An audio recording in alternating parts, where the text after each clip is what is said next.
Europe is the fastest warming continent. From 1996 to 2025, it warmed more than twice as fast as the global average.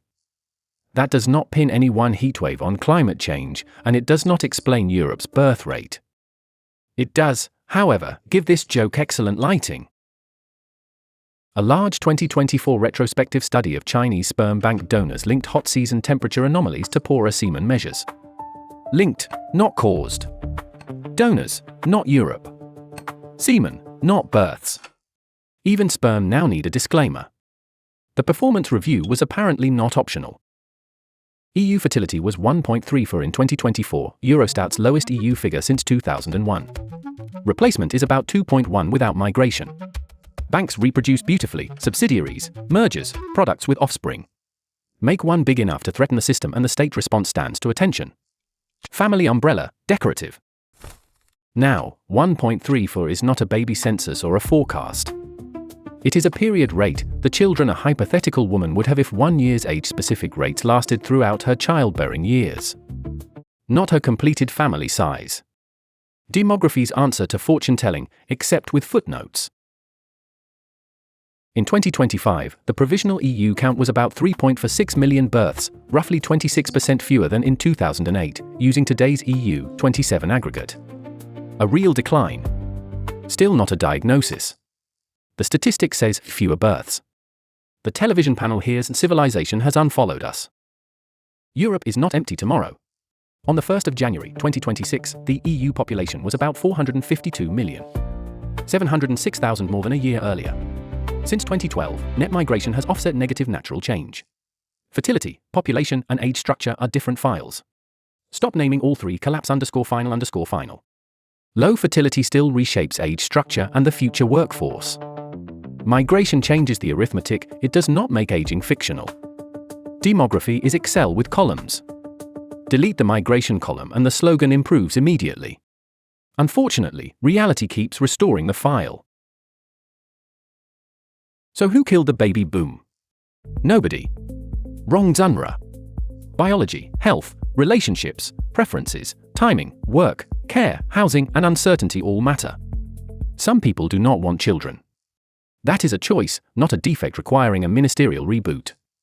The suspect lineup is crowded. Among EU first-time mothers, the average age rose from 28.8 in 2013 to 29.9 in 2024. Later is not worse, and that number proves no economic coercion.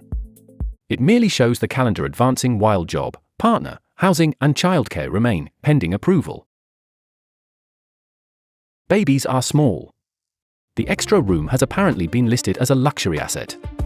Across the EU, house prices rose 53% and rents 25% between 2010 and 2024. The child is optional. The security deposit has already joined the family. Those are nominal EU averages, not income-adjusted affordability measures, and national and local differences are enormous. Your postcode may disagree. The mechanism remains elegant. Housing absorbs the income, then a newspaper asks why young adults lack confidence. Confidence, apparently, needs a guarantor. In 2024, 9.7% of 15 to 29 en-GB-RyanNeural lived in households spending over 40% of disposable income on housing, versus 8.2% overall, net of housing allowances. A severe threshold, not a comfort survey. Below the red line, the statistic politely stops caring. That does not prove one rent rise prevented one child, and it does not mean everyone below 40% was comfortable. It means you just get another bedroom has migrated from family advice to private banking humor. The most affordable nursery remains a concept drawing. Young people left the parental household at an estimated EU average age of 26.2 in 2024, from 21.4 in Finland to 31.3 in Croatia. One union, nearly 10 years of difference in checkout time. Freedom of movement begins after someone moves the drying rack. Culture, education, and family norms matter too. Living with parents can be chosen and supportive, it can also conceal housing pressure. The data do not rank countries morally. They simply show that adulthood is available across Europe, while delivery times vary. Across OECD countries, fertility was positively associated with women's and men's employment and spending on parental leave and early childhood care. Housing costs and unemployment were negatively associated. Much remained unexplained. That is the least sexy sentence in this film, and possibly the most useful. Associated is not caused. OECD is not identical to the EU.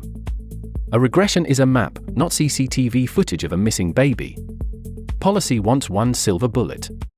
Parenthood arrives as 47 tabs, 2 broken links and a password sent somewhere you no longer live. EU countries spent about €400 billion on family and children benefits in 2023, 2.3% of GDP. Significant money. But gross spending does not certify quality, access, or a fertility effect. A budget line can be enormous and still arrive as a 12-page eligibility form.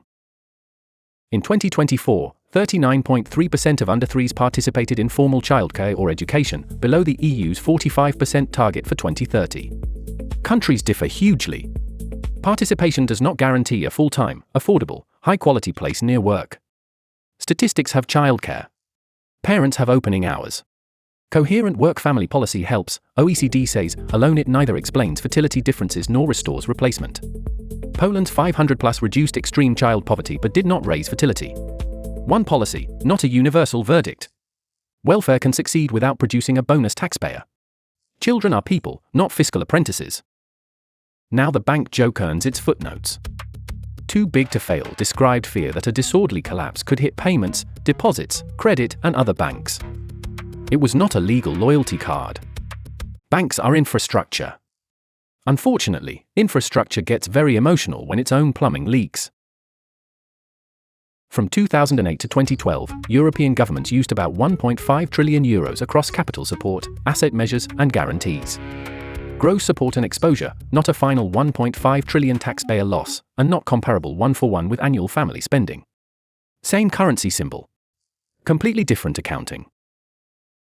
Those interventions also protected customers and firms, including small and mid-sized businesses. A bank's rubble is aggressively inclusive. But watch the reflex: when systemic finance seizes, calendars clear, laws move, numbers enter the trillion club. When family plans seize, the system offers a consultation ending in 2030. Demographic pressure is slow, dispersed across private decisions, and therefore easy to admire from a conference stage. It does not crash on Tuesday. It arrives later as a changed age structure and workforce, and another report titled Urgent. Appendix: Implementation Roadmap to follow. Europe did change the rules. The Bank Recovery and Resolution Directive created bail-in tools. Shareholders and eligible creditors absorb losses first, supported by bank-financed resolution funds. Taxpayer help is not impossible, and cases differ. Even satire must read the terms and conditions.